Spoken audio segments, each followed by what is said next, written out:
11 in the morning.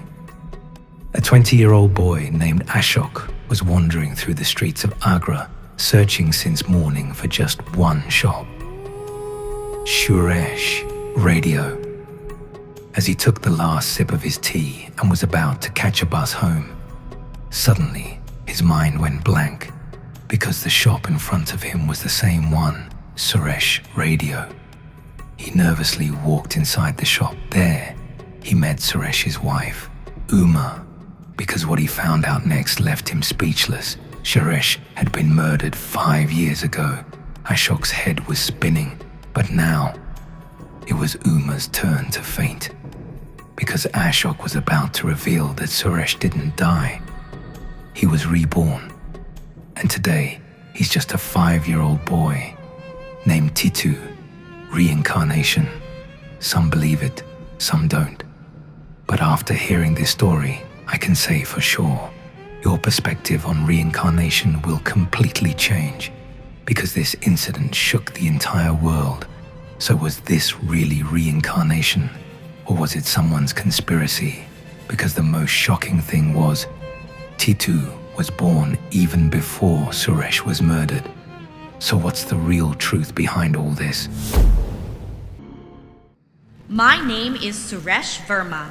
I was living happily in Agra with my wife Uma, 2 sons, and my parents. I owned a shop called Suresh Radio.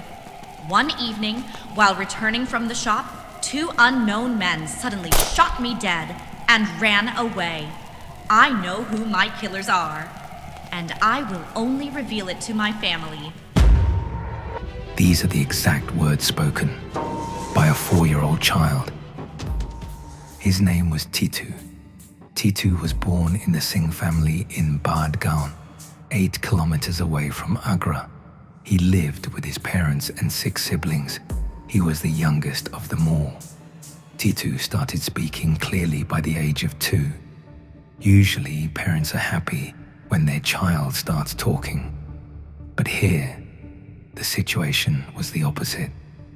From the very beginning, Titu called himself Suresh Verma, talked about his business, his Suresh Radio shop, his wife and children. But his parents dismissed it, thinking, he's just a child.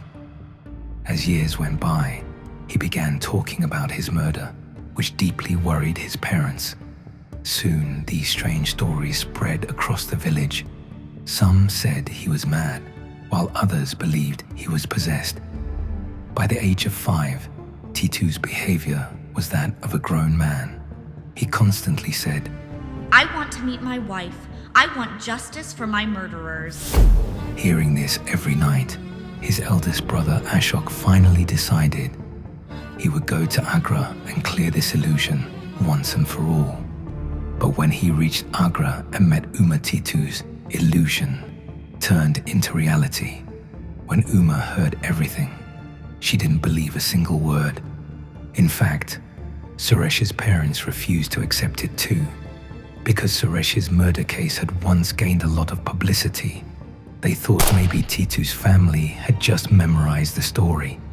Still, Suresh's family did want to see if there was any truth to it, so they came up with a plan. They decided to bring Titu from his village to Agra in a car. They would intentionally drive past Suresh Radio and then take him through wrong streets to see if he could identify the correct path, his shop, his home, and his family. But Titu completely ruined their plan. He correctly pointed out the route to the shop, even mentioned which part had been renovated.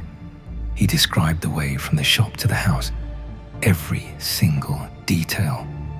When he saw his parents and Uma, he literally felt shy and shared such personal details with Uma that only she and Suresh knew.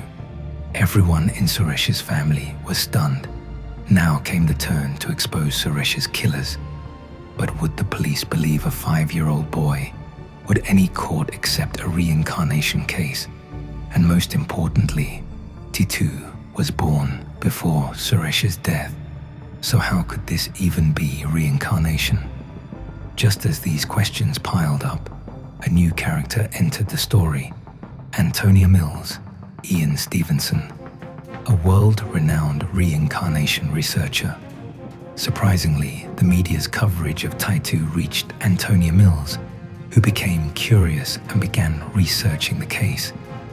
Titu's actions, his anger, his behavior, all matched Suresh's personality perfectly. Now, all that remained was solid proof. And that's where Antonia's expert observation worked. The bullet marks on Suresh's head were identical to the birthmarks on Titu's skull. The injuries Suresh received before his death appeared exactly the same on Titu's body. His lifestyle, his mature behavior, and the testimonies of local witnesses together convinced the court that this was indeed a case of reincarnation. Now came the time for justice. Titu appeared in court and testified that he remembered one of his two killers' faces, and that killer was none other than his own business partner.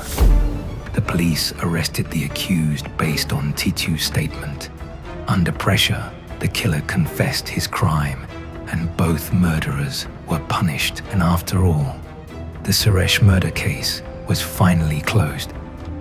Today, Titu, also known as Toran Singh, works as an assistant professor in a school. He lives in Badgaon with his family. He still remembers everything about Suresh's life and sometimes visits Suresh's family. He believes what happened, happened, but now he wants to live fully in the present. Yet, one question still remains.